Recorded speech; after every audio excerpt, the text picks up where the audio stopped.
BJP president Virendra Sachdeva ने बोला केजरीवाल जानते हैं कि शाहबाद में हिंदू युवती ने मुस्लिम युवक द्वारा हत्या को यदि लव जिहाद कहेंगे तो उसके मुस्लिम मतदाता उनसे दूर हो जाएंगे। तो हिंदू मुस्लिम तो आप लेकर आए, आपके प्रदेश अध्यक्ष लेकर आए वीरेंद्र सचदेवा।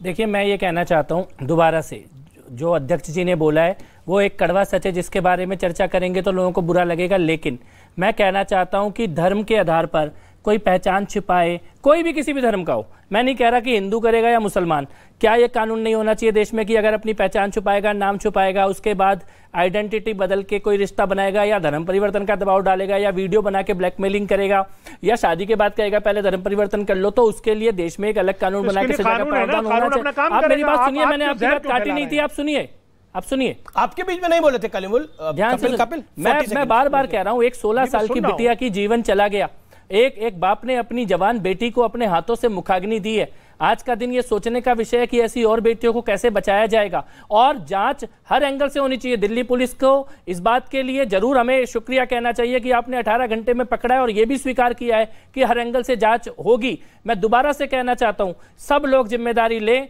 और किसी भी एंगल को नकारे मत, रेत में गर्दन ना डालें कि ये बीमारी तो होती नहीं है।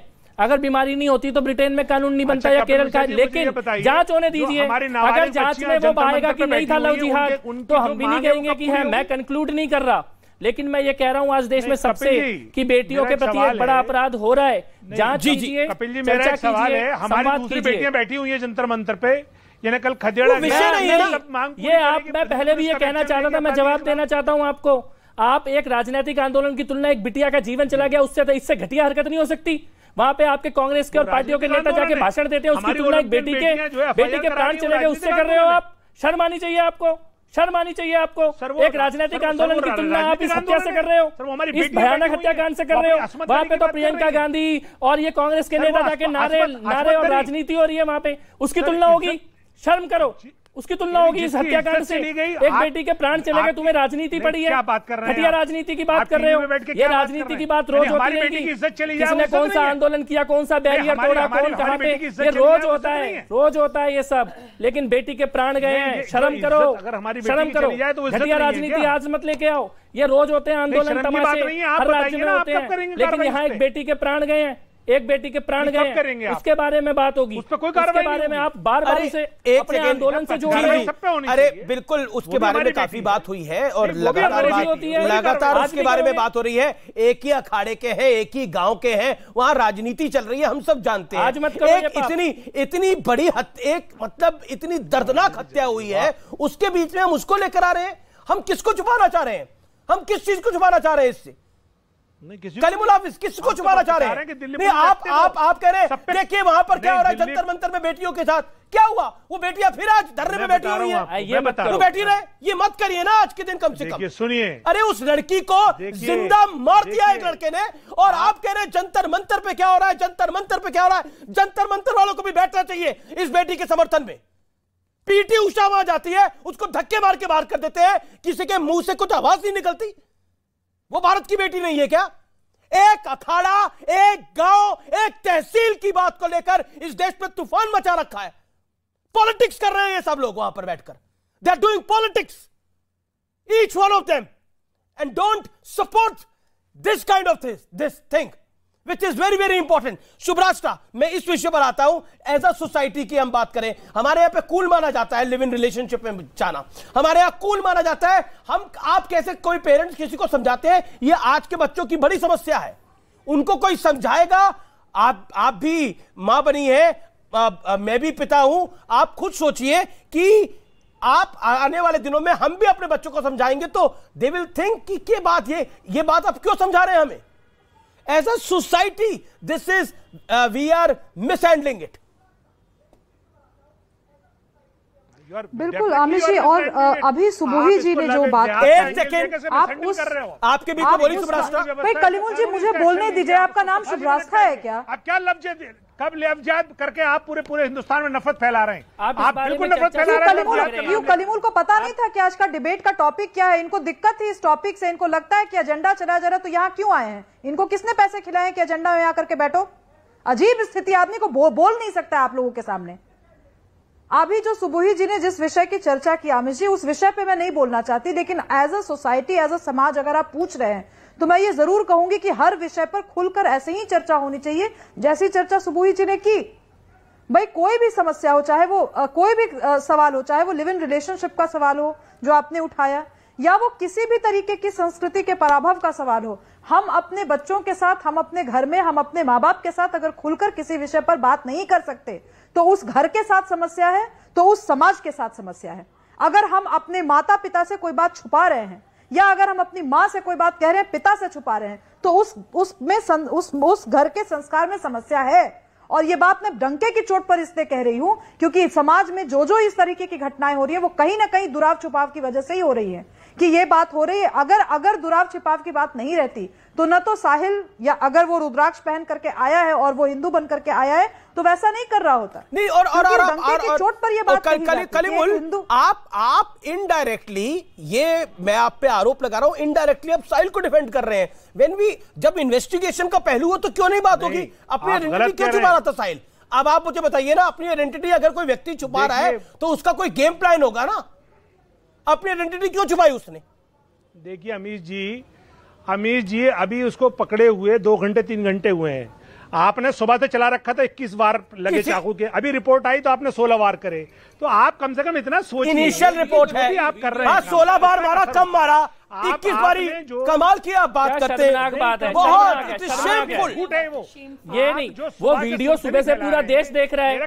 16-21 में जा रहे हो, बोल रहे हैं 16 और 21 की गिनती में जा रहे हो। सुबह से वीडियो दिख रहा है, 16 चाकू है तो उसके ऊपर पत्थर भी है। वो क्या बात कर रहे हो? शर्म करो यार, अगर आप मुझे बोलने दें तो मैं बोलूं। इसीलिए मैं कह रहा हूँ ये अब आप आइडेंटिटी पॉलिटिक्स कर रहे हो। आप चाह रहे हो कि इस मुद्दे पे चर्चा ना हो। ऐसा मत करो, ऐसा मत करो। वो वीडियो तो पूरा देश सुबह से देख रहा है ना। देखिए, पुलिस की रिपोर्ट अभी आई है, वीडियो सुबह से, शर्म करनी चाहिए सुबह से वीडियो। अच्छा 30 सेकंड, जरा कपिल जी को चुप आप अपनी बात को रखिए। अमीश जी जरा खामोश कराइए। देखिए शर्म करनी चाहिए बीजेपी को कि उसकी नाक के नीचे उसकी दिल्ली पुलिस के अंडर में ऐसी लॉ एंड ऑर्डर की सिचुएशन है। एग्रीड आपकी बात महफूज नहीं। पॉइंट नंबर 2 कह रहा हूं, ये जो दरिंदगी हुई है 16 बार हुआ या 21 बार हुआ? आप कह रहे हैं 21 बार नहीं हुआ, 16 बार ही नहीं हुआ, तो कम है 16 बार। इस साहिल को नहीं, मैं इस दरिंदगी को दरिंदगी है, इसके खिलाफ उसे चौराहे पे फांसी लव जिहाद के एंगल से अल्लाह के वास्ते, खुदा के वास्ते, भगवान के वास्ते मत भागिए। आप लोग जिस तरीके से ये नफरत फैलाकर जांच होनी चाहिए। कौन लोग जांच होनी चाहिए। आप जांच से क्यों भाग रहे हैं? ओके सुबुई खान, मैं अभी 15 सेकंड अमीश, मैं उसी मानसिकता की बात कर रही थी जो उन्होंने भी दिखा दी पूरे देश के 135 करोड़ लोगों के सामने। 16 बार चाकू से गोद देने को ऐसे कह रहे हैं कि बस 16 बार ही तो मारा है। आप तो सुबह से 21 बार कह रहे थे।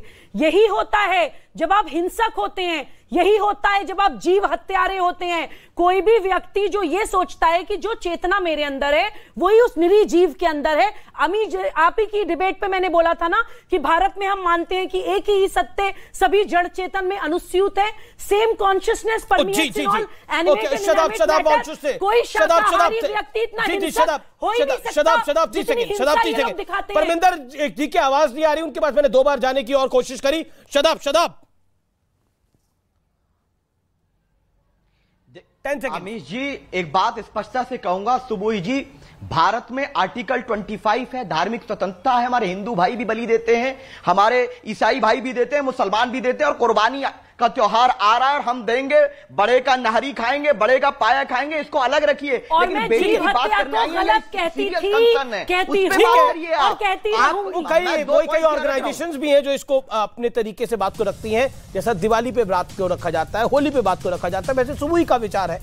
चलिए अब विषय को आगे बढ़ाते हैं, लेकिन अब बात को आगे बढ़ाते हैं और दुनिया में अपनी चमक बिखेरते हमारे प्यारे भारत का देश जब आजादी के 75 वर्ष पूर्ण कर रहा है, अमृतकाल मना रहा है, तब संयोग देखिए 140 करोड़ देशवासियों को उनकी नई संसद मिल गई है। यह नई संसद कई मायनों में बेहद खास है व्यूअर्स, क्योंकि वो एक हाथ भारत की संस्कृति को संजोए है तो दूसरे हाथ आधुनिकता का बिजोड़ मिसाल भी है। नई संसद में लोकसभा को भारत के राष्ट्रीय पक्षी मोर की थीम पर सजाया गया है, तो अपर हाउस राज्यसभा को भारत के राष्ट्र कमल की थीम पर सजाया गया है। हमारे राष्ट्रीय पेड़ बरगद को भी संसद में एक बड़ा स्थान मिला है। इसके अलावा अखंड भारत का नक्शा हो या फिर समुद्र मंथन का स्कल्पचर, हमारी संसद में देश की विरासत की हर छवि हर कोने हर दीवार पर दिखाई देती है। दूसरी ओर हमारी संसद पेपरलेस काम करेगी, यानी सारा काम डिजिटल होगा। इसके अलावा automatic camera control system, fully equipped command centre, हमारी संसद को आधुनिक बेहतरीन ढंग से बनाया गया है। प्रधानमंत्री मोदी ने वैदिक मंत्रोच्चारण के बीच रविवार को नई संसद का उद्घाटन किया था। साथ ही पवित्र सिंगोल को भी लोकसभा में स्थापित कर दिया गया है। लेकिन विरासत की बदकिस्मती देखिए, जिस मौके पर सीना गर्व से चौड़ा होना चाहिए था, उस मौके पर भी तुष्टीकरण के लिए कई नेता इस्तेमाल कर रहे हैं। क्योंकि असाउद्दीन ओवैसी कह रहे हैं प्रधानमंत्री सदन में सिर्फ पुजारियों को लेकर गए, उन्हें मुस्लिम धर्मगुरु, पादरी, सिख धर्मगुरु को भी ले जाना चाहिए था। आरजेडी ने तो संसद की तुलना ताबूत से कर दी। लेकिन एक संयोग ये देखिए कि एक तरफ भारत को नई संसद मिल रही है और दूसरी ओर बहुत जल्द भगवान प्रभु श्री राम का मंदिर, विराट मंदिर तैयार हो जाएगा। मोदी सरकार की प्रायोरिटीज बिल्कुल साफ है। लोकतंत्र का मंदिर तैयार किया, प्रभु राम का मंदिर तैयार हो रहा है। साथ ही बीते 9 साल में टॉयलेट्स को भी उतनी इंपॉर्टेंस दी गई है। नल से जल, उज्ज्वला योजना, आयुष्मान योजना, गरीबों को राशन जैसी जल कल्याण योजनाएं भी मोदी सरकार की देन है। और सबसे इंटरेस्टिंग फैक्ट क्या है, आइए आपको बता देता हूं। और वो ये है कि जब हम आजादी का अमृत महोत्सव मना रहे हैं, उसी साल भारत ने उस देश को पटकनी दी है जिसने 200 साल हम पर राज किया। भारत की अर्थव्यवस्था ब्रिटेन से ऊपर आकर दुनिया में 5वें नंबर पर पहुंच गई है। लेकिन देश के विपक्षी दल, खासतौर पर कांग्रेस को मोदी के नाम से कितनी कुंठा है, यह तस्वीर उसका जीता जागता उदाहरण है। बहरहाल इस तरह की नेगेटिव सियासत के बीच